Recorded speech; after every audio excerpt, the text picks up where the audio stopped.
Welcome to Concussion Talk Podcast. I'm Nick Mercer. This is episode 70. I'll be talking to Melissa Medeiros of Surrey Neuroplasticity Clinic. I hope you consider supporting Concussion Talk Podcast by liking, rating, and subscribing to wherever you get your podcasts. Concussion Talk Podcast is presented by HeadCheck Health. HeadCheck Health bridges the gaps in concussion care through simple, powerful technology. Join organizations like the Canadian Football League, Track Factory Racing, the Canadian Junior Hockey League, Eastern Washington University, and Volleyball Canada, who rely on HeadCheck Health to improve communication and optimize care. Visit headcheckhealth.com for more.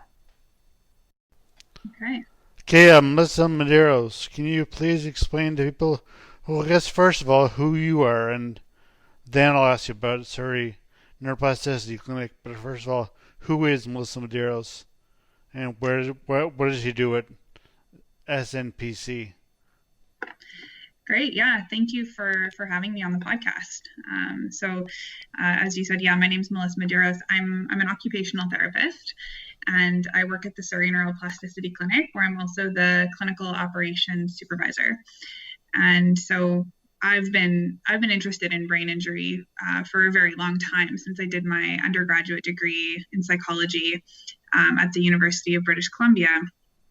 And I was just fascinated by this invisible injury that so many people were walking around with that you would have no idea just to look at them. Yeah. And so that sort of led me to pursue a career in some kind of brain rehabilitation. I just knew that I wanted to do some kind of work with the brain and with the people who were suffering from different kinds of neurological illnesses and injuries. I actually want to ask you about that, but first I'll get you to talk about, or do you want to talk about this first? What sparked your interest in brain injury? Was there any specific thing, or just interesting things, stories you're hearing, or lessons you're learning during your undergraduate degree? Yeah, I actually had a really great professor in my undergrad degree, and he invited in a person who had a brain injury about 10 years previously, and it was a really, really severe injury. Yeah. And he came and he chatted with our class, and I was one of the lucky few who was invited to just get a coffee with him after the class as well, to kind of chat with him more personally. And I was just completely blown away by the brain's ability to heal, because this man who had such a severe brain injury had come from not able to walk or talk to now 10 years later, we're speaking, and I wouldn't have known that he had an injury. And so I was just absolutely fascinated by the brain's capacity to come back from something like that. Well, there you go. It was great. It's a familiar story. Unfortunately. Fortunate that there is a story, but it's unfortunate that it actually has to happen, and it's so little known about it. But from there, so what is Surrey Neuroplasticity Clinic? I mean, I checked your website, and your team is enormous. I couldn't even. I mean, there's so many. Just you have your technology and your videos. Like, it's a great website. About I checked out the concussion portion of it, and again, that is amazing. That is huge, and a lot of great resources. So, I guess before I laud you too much, explain what is the Surrey Neuroplasticity Clinic, and what services do you offer there? Yeah, so the Surrey Neuroplasticity Clinic it's a rehabilitation clinic in Surrey, which is just outside of Vancouver, British Columbia. And we started the clinic about a year and a half ago. It was just in March of 2019. And so it's very new. Yeah. It's also a really sort of unique clinic in the sense that we have partners, almost like brother and sister companies that we work with. So Health Tech Connects is the company that we sort of were born out of. And the clinic it started because before it was a clinic, it was a research site. and that was under Health Tech Connects. And so it And was sorry, researching. what kind of research was done there? Yeah, it was pretty much all clinical trials. Okay. And one of the clinical trials that they ran here, it was one of the sites for the PONS clinical trial. Oh well, And actually, before everybody talk about that, you can finish talking about the neuroplasticity clinic and then get on to you can start talking about technology, the ponds and the neural catch. But yeah, I'll let you describe the whole clinic. It's all your show. Go for it. yeah. So I'll explain more about what those things Yeah. are, but basically the people who were involved were just so blown away by all of this that they thought, we should really just start a clinic and be Yeah. offering this here. And so that's what they did. And that's when I came on board, was when the clinic was just starting up. And so it's we have, yeah, like you say, a lot of people who work with us, alongside us. We have a lot of experts that we're able to consult, and we have a lot of technology at our fingertips that we can Mm. use Yes. to help clients. So it's a clinic that's really focused on the leading technology and the leading research that we can harness to get the best outcomes for our clients.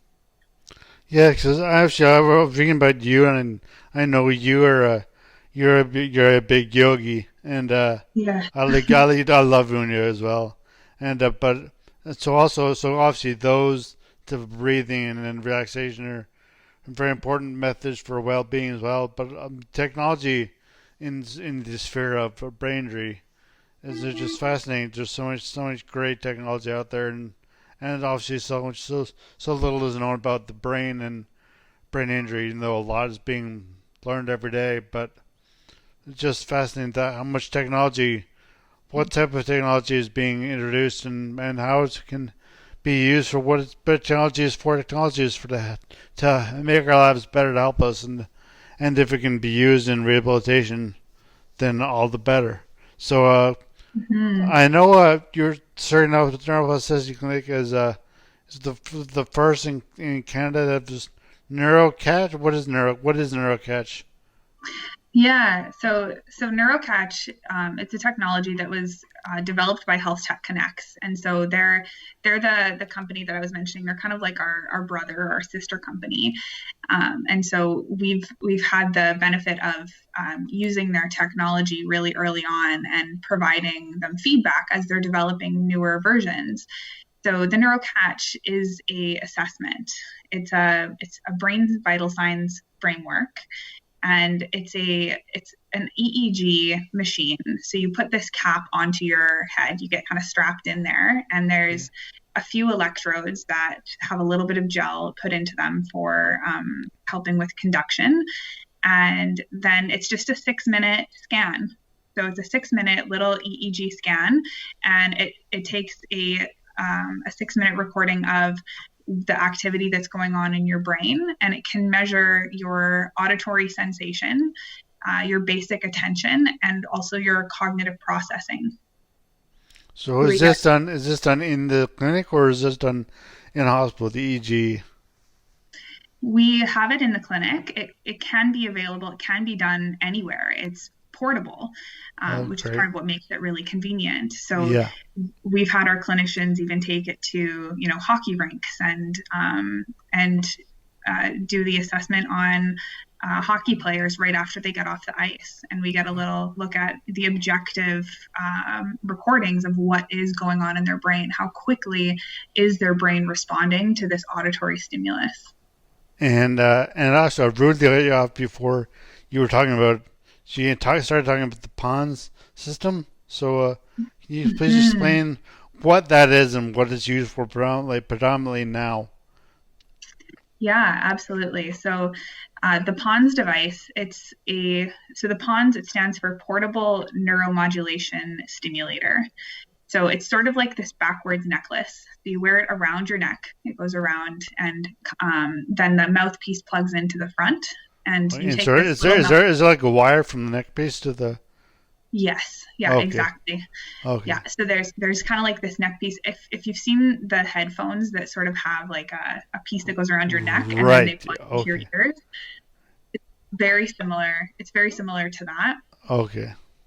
So the mouthpiece just goes in your mouth from the front of the sort of like a collar, I suppose. We Yeah. call it the controller. Yeah. Uh, and it's just a very small little paddle. You just put it on the front 1/3 of your tongue, and it delivers a very mild electrical current to the tongue. So it's used, and I can explain more about how it works, but Okay. it's No, please do. Go ahead for it. Go for it.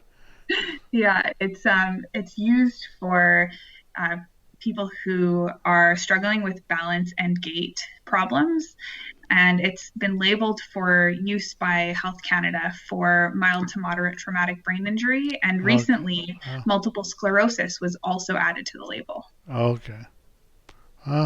So you see people with multiple sclerosis and brain injuries and stroke, and is that predominantly your clientele or Yeah, I would patient? say that the majority is people who've had a brain injury and people with multiple sclerosis.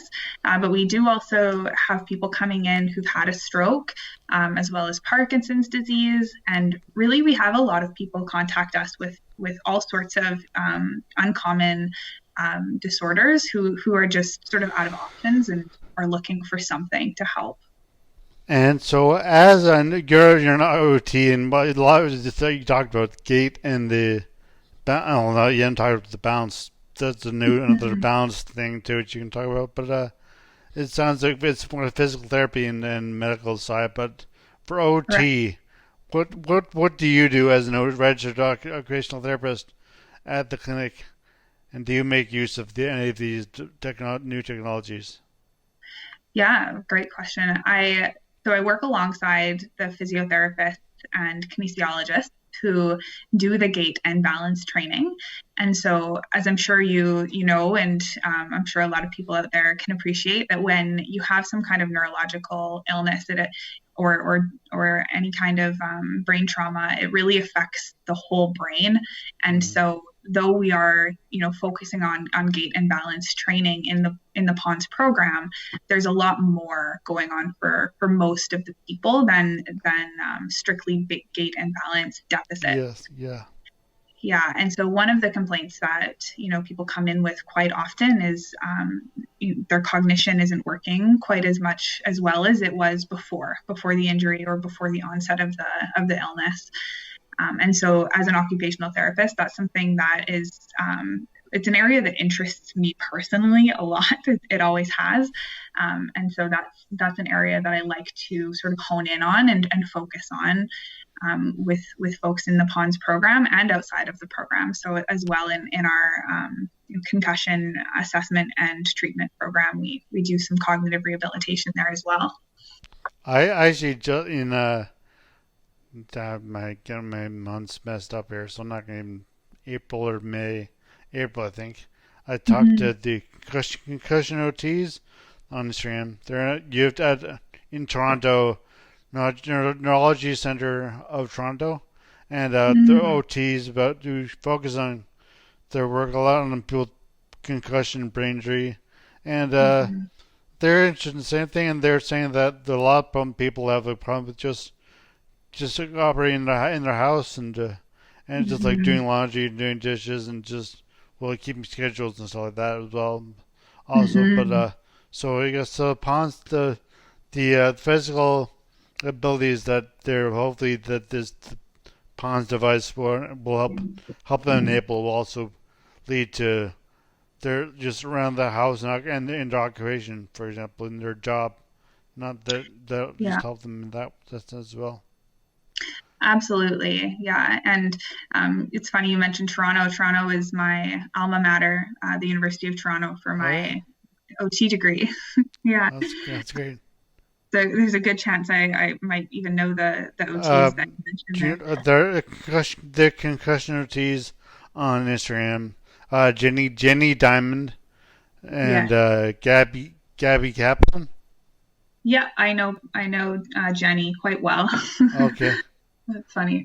Yeah. Um, She's yeah, she's, she's seems like she's seems like the she deals with the adult population, and yes. Gabby deals with children mostly. I believe I have that. I Uh, hope I have that right. yeah, that does sound right. Yeah. Yeah, yeah, of course, yeah, it's when you've had a concussion or more severe injury to the brain, or really anything that's going on neurologically, it affects your entire life, and Mm, that that really is the domain of occupational therapy, is all of yeah. the things that you do, all the things that you miss doing, or that you want to get back to doing, or that you're having trouble doing. And so through a lot of different kinds of strategies and education, we can often help people to get back to doing those things a little bit sooner, or find ways to modify so that they can do things they might not otherwise be able to. And actually, I'll give you an opportunity again to just plug OT again more, because I remember I asked them a question which I hope and I think they appreciated more, that occupational therapy is not about just a job. Occupation as we think of it today mostly. Most people think of occupation as a job, but occupational therapy is for much more than that. Yes, yes. I'm so happy you're bringing attention to that, because, Yeah. it is a fairly common misconception when I say that I'm an occupational therapist. A lot of people think that I really do just work with people in the Yeah. context of Help people their find job. work and stuff. Yeah. Yeah, and that's really not it at all. No. It's really more so, an occupation is defined as anything that you do that occupies your time. So it can be things as simple as Yeah. tying your shoelaces, to as complicated as driving, or even it can be working. And that's another area that I work with a lot of people towards, is getting them back to work after an injury, or usually a concussion. And speaking of concussions, as I mentioned earlier, the concussion section of your website is enormous, and I think it's great. And there's a lot of good explanations. So if anybody wants to see that, go to SNPC. Is that right? Yeah, That's right. snpc.tech, and Yeah, it's under services. Is that right? that's right. Yeah, And yeah. yeah, so you see a lot of patients with concussion, and what sort of intervention or treatment do you the whole team, not just you, but the whole team? Mhm. How would you, if someone walked into SNPC and said, okay, help me, basically, what would you do, like, first of all, for your Yes. whole So clinic? we always say we can't treat what we can't measure. Right. So we would start out by doing some assessments. Before we even get into that, I take the time to really sit down with the person, and hear all about, what happened, and how long ago, and what have you been doing since, and what are you really struggling with now, and what symptoms do you have. And so we take that time for me to really get an understanding of what's going on for that individual, because every injury in every person's life is really so different. And then in that time as well, I like to explain a little bit more about, what is concussion, and what happens after your brain has had a concussion. How do we, work towards getting back to that sense of normal, or not having all of these symptoms, and being able to do all the things you want to do. So after that, we do some assessments, and we look at a lot of different areas that are affected by brain injury. So, of course, cognition is one of them. So we do a cognitive assessment, and we also use the neurocatch to look objectively what is going on in that person's brain, how fast is it responding to stimulus, and balance and gait is another area that is really important to look And I at. know you have technology there as well. We sure do. Neurocom. Yes, yeah, exactly. The neurocom. So it's a really we nerd out about it a lot. It's really cool. So it kind of looks like a phone booth that you step up into, but it has a force plate. So you step up onto this force plate. You can't wear shoes. You got to be, in your bare feet or socks, and you're standing on this force plate, and the force plate can move back and forth, and then the walls around you can also move. So by taking you through, we do this test called the sensory organization test. And by taking you through these 6 different conditions, varying, are your eyes open? Are your eyes closed? Is the force plate moving? Are the walls moving? We can pinpoint where is it in your brain's balance system that the breakdown is happening.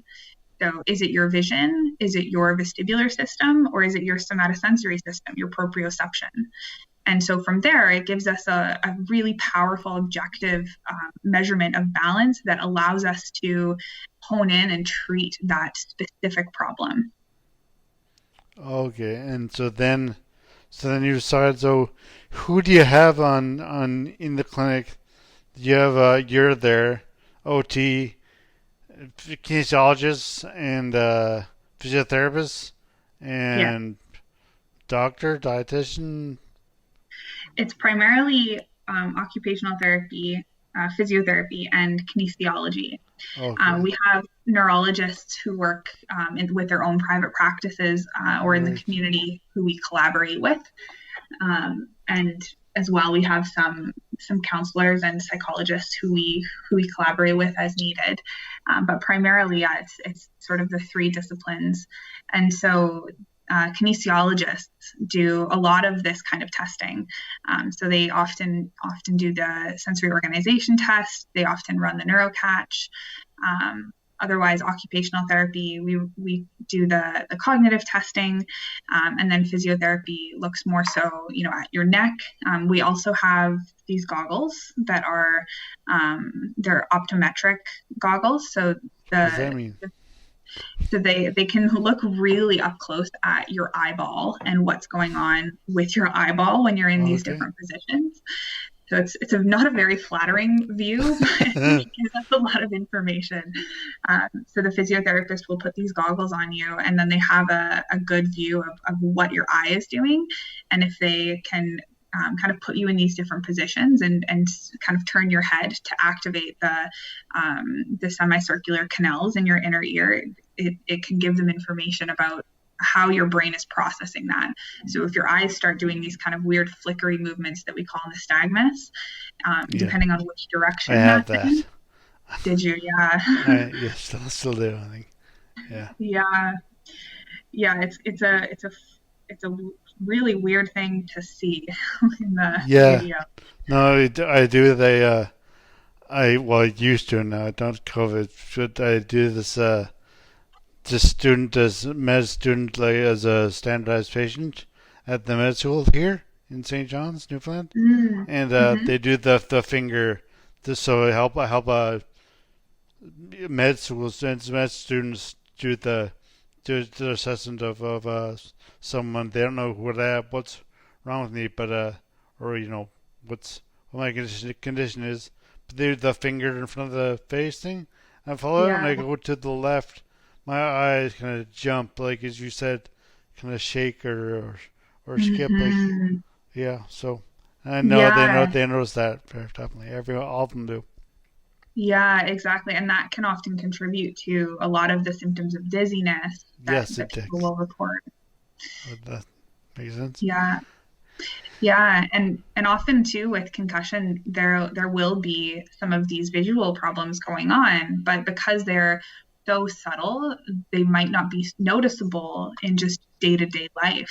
And so by getting this nice close-up look at the person's eye, Yeah, we can see those subtle changes and then treat them. right. And actually, I'm gonna go back to the name of your clinic now, Surrey Neuroplasticity Clinic, because the first time I heard of the term neuroplasticity was from my physiotherapist, Jen Shears. Another Mhm. shout out to her here, and Mhm. she is a big proponent of that. That was just such an important. This is back in '03. Just such an important issue Wow. to bring up and talk about, and not to talk about, but that's the way it's just she learned about how to treat people with brain injury and stuff. And so, can you explain to people exactly what neuroplasticity is, as far as you know, that way, and also if someone came into your clinic or a patient of yours says to you, so what is neuroplasticity? How would you explain it to them? Yeah, it's a question that I've definitely gotten a few times before, Yeah, given the name of our clinic, yeah, and it's a fairly complicated word, so it's tricky for some people to spell when I'm just giving them the name. yeah, So yeah, so neuroplasticity, neuro meaning the brain, and plasticity meaning plastic or changeable. So essentially, the term, when taken really literally, means that the brain is changeable. yeah, And this is a really, like you say, a really important concept and a really important change that happened over 20, 30 years ago. Even 10 years ago, it wasn't really that accepted. It was thought that after childhood your brain was really just stuck the way it was, and there yeah. was this talk of, if you No, yeah, lose brain yeah. cells. When I was first injured, it was still like I said. I mean, like in '03, so that was 17 years ago. When Shears was big into this, neuroplasticity was a very important topic, and it was just becoming more accepted. But it was a slow process, and not everyone was on board, like as much as we could find out then. But still, yeah. Sorry. Yeah, yeah, a lot of people, even now, it's not a topic that I think very many people know a lot about. It's sort of become a bit of a buzzword, but it took a long time for the scientific community and clinicians to sort of take on the fact that neuroplasticity is real, and your brain isn't just stuck in the way that it was after you were born. And when injury happens, it doesn't mean that that it's permanent, or that there's no function that can't be gained back. The brain is really amazing because it can change. It can change itself, and it does that by using stimulus that you put into it through your senses. Right. So what this means to me as a therapist is that there's never, there's always hope. Never that, Right. this is all you've gotten back and that's it. There's always more that you can do, and your brain can always change. Yeah, that must be such a when then the rehabilitation therapies became more aware of this concept of neuroplasticity. It must have really changed the way they viewed the OTs, physios, speech therapists, how they viewed their role and the whole it's what's sort of the word, not the not industry, but the practice, Yeah, whatever, the practice of therapy and how it's rehabilitation. realization and how it's approached, really. Yeah, absolutely. Because, as an occupational therapist, often what our role is to help people to sort of adjust to injury, or to Yeah, adjust to neurological disease, and that can come in the way of helping them find a wheelchair that works for them, or right. helping them to find different eating utensils that they can now use. And so a lot of these treatments are what we would call compensatory. So they're sort of working around the fact that now Yeah, there's certain things that have changed for a that new person. a new reality for that person. Yeah, It's kind of like yeah, Clinton now in the COVID yeah. for as a new reality. In this new reality, exactly. Yeah, And so, while it is still important to make those adjustments, and that's always going to it's always going to be the case, because even with neuroplasticity, the rehabilitation takes time. yeah, But it now we certainly have is. this other approach that we can take that's called remediation.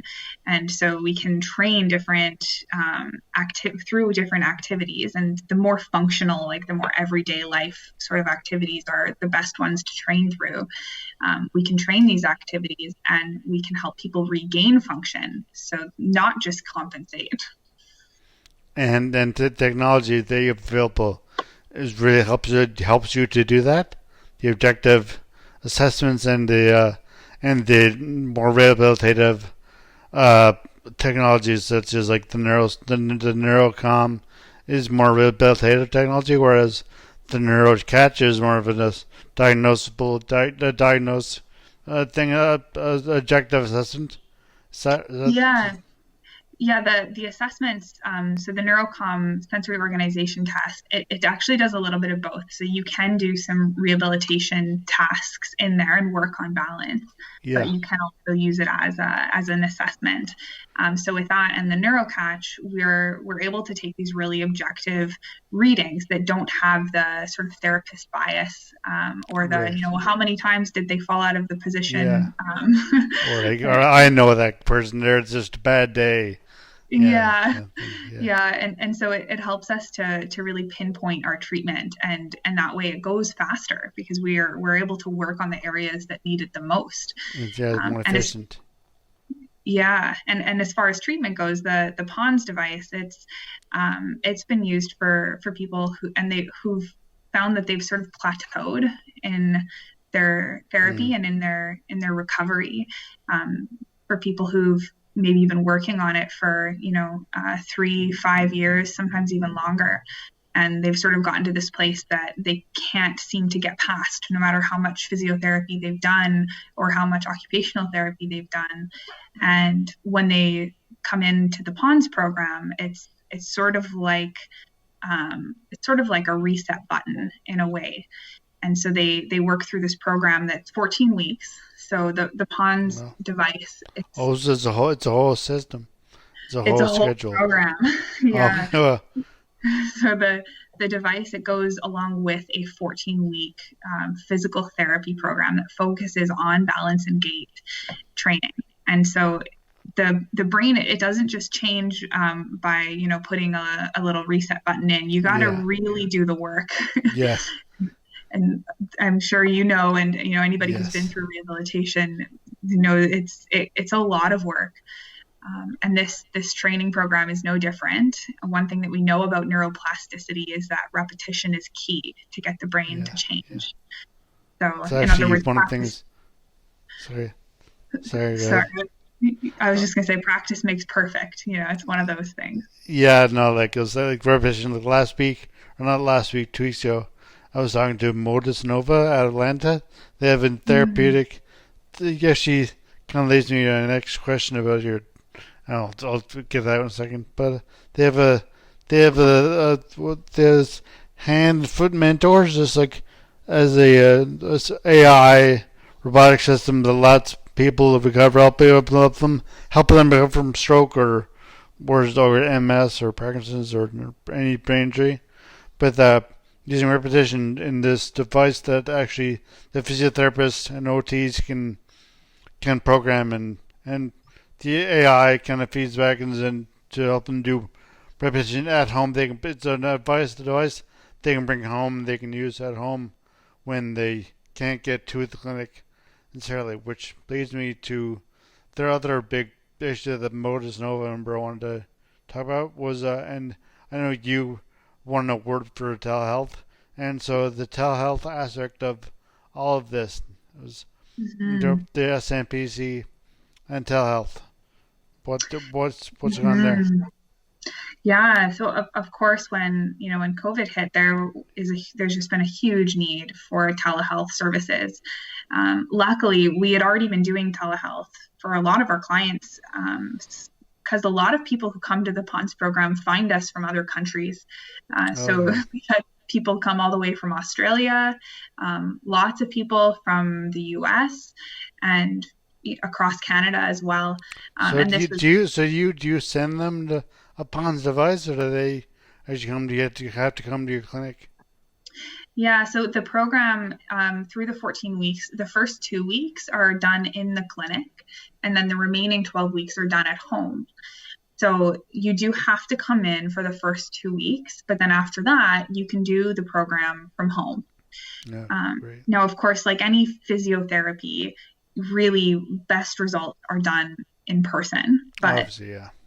If you live in Australia and you can't stay here for 14 weeks, or if it's COVID and it's risky to go out, then of course telehealth is an option.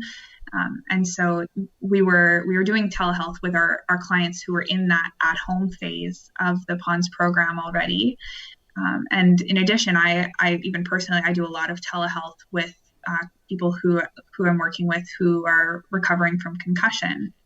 And occupational therapy lends itself usually quite well to the telehealth platform. Right. That's pretty beneficial as well. But since COVID hit, there's been a few areas that we've tried to sort of expand our telehealth offerings. And one of those areas is assessment, because often, assessments they're done in the clinic, and they can be a little bit more challenging to transition to a telehealth platform when you want to really see that person doing the thing. Or, we have this big phone booth box, like the SOT machine, the neurocom, that people need to come in and stand inside of. But we have developed some assessments that we can do over telehealth that will allow us to get a picture of what's going on for people after they've had a concussion and start treatment. And our hope is that this will, of course, help people in this time of COVID. But even beyond that, there's lots of people in Canada and British Columbia who live in really rural communities and don't have access to this type of care. So we want to offer that to them as well. That's great. And all this talk of technology and telehealth also leads me to that you just as I've read out you in the about section of the snpc.tech website about your involvement with yoga and how you use that for in your occupational therapy practice. So I'll let you to finish off, unless you have other matters you'd like to address, other things you'd like to talk about the clinic does that I have not brought up.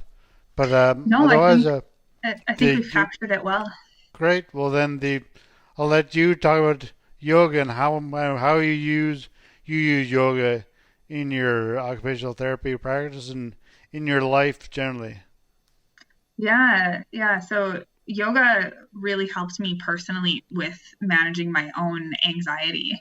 And that's where I found the power in yoga, not just being, a physical practice, but being something that can go a little bit deeper and that can stay with you as well, and give you tools for when you're off the mat. And so I ended up finding out about the Love Your Brain yoga. Are you an instructor? Yes. Oh, okay. I'll speak away. Yeah.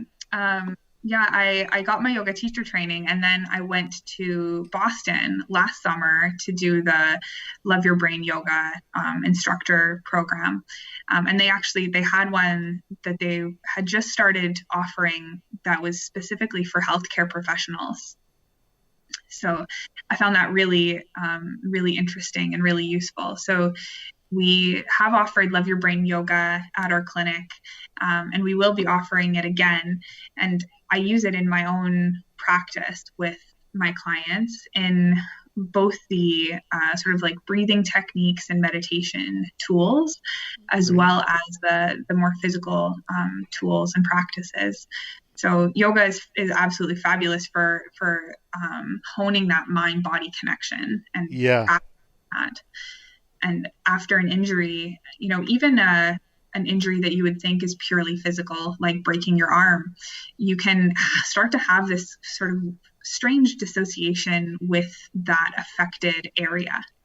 And when you've had a brain injury, this can sort of happen, especially if you have symptoms like dizziness, or you're kind of feeling lightheaded, you can start to feel like you're sort of not in your own body. And yoga can help you to start to rebuild that connection again. Yeah, no, I don't. There's no Love Your Brain yoga is not available in Newfoundland, right? As of yet, at least. But or in Newfoundland, Labrador, I should say. But I do yoga, at least just twice a week. Now I'm doing it twice, sometimes 3 times a week now. But yeah, no, I mean, even there's not Love Your Brain yoga, I think it's great. And yeah, so I mean, it's not an advertisement for yoga or anything like that, but I mean, it's not this podcast is for, but still, I think it's very important that it helps you get you moving, at least, so people understand their body. At least the mind body connection is so important after a brain injury, especially. Yeah. So yeah. So yeah. Sorry. Go ahead. Yeah, the Love Your Brain Yoga Foundation is they're just so wonderful, and they're doing fantastic work.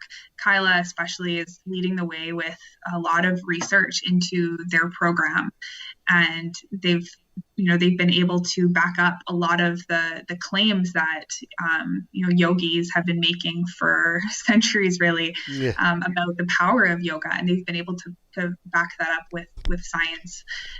So it's been really great to see that there's a foundation like that that's doing such great work, and that also allows me then to bring it confidently into my occupational therapy practice, now that I have evidence that I can refer to in the literature. Exactly. Great. Yeah, no, that's great. And I think it's very, very important. And your clinic sounds like just a very, really remarkable place, interesting place. And like you said, it's so new. It just started last year, but March of 2019, April of 2019. And so it's very young and very technology. And except I like how they really endorse, or like, what's the word? Endorse the, well, just endorse is a word I can use enough, but the technology in rehabilitation and brain, when it comes to brain injury and MS, Parkinson's, and any other neurological condition, but really how technology is there. Technology is there to help us, and as long as we start using it, start being more scared about it or worried about the effects of technology, look at the benefits it can help us, it can do for us, and why it was invented in the first place. Why these new devices were invented in the first place was to help the people live better lives, and so I think that's great what you guys are doing, and yeah. So I'll let you first tell how people, if people are either in Surrey, Vancouver, or BC, or anywhere in the world, frankly, want to reach out, well, not reach out necessarily, but just research you and then reach out and contact you. Where can they do that? Yeah, go to our website. It's snpc.tech, which is spelled TECH. And you can find all of our contact info there, all the information about our services. And I would encourage you to book a 15-minute phone call. We offer free 15-minute phone calls with our clinicians. And so if you have, some burning questions, or you're wondering, do you have something that might help me? You can always book one of those calls and speak with one of our clinicians directly. And we can, let you know what we have that might be able to help. We also offer free online classes for a whole bunch of different topics. So we have some that are for dizziness, others for moving when you have MS, and you can find the information and how to sign up for those free classes as well on our website. That was great. Thanks. I'm actually going to go back now, and I wrote a little underneath, like, short description of what this podcast would be about. It's posted underneath the podcast description, which people have already read by now or not looked at at all. But I'm gonna add a link to your concussion section of your webpage on the description. So I put a link to the website, a link to SMP Tech, and but also add a link to the concussion portion of the website, which is very pertinent, obviously, to hopefully the listeners of this podcast. So yeah. So again, thank you so much, Melissa, and I obviously wish nothing but the best of luck for Surrey Neuroplasticity Clinic, and anyone who goes there, and to you personally in your helping your patients and clients. So thank you so much for coming on the podcast. Thank you so much for having me. It was great to chat. Again, please consider rating and subscribing to Concussion Talk Podcast wherever you get your podcasts. And please visit www.concussiontalk.com for more podcasts and my blogs. Thank you so much for listening to episode 70, and I hope you listen again soon. As always, the music at the beginning of this podcast is by Ben Sound, www.bensound.com.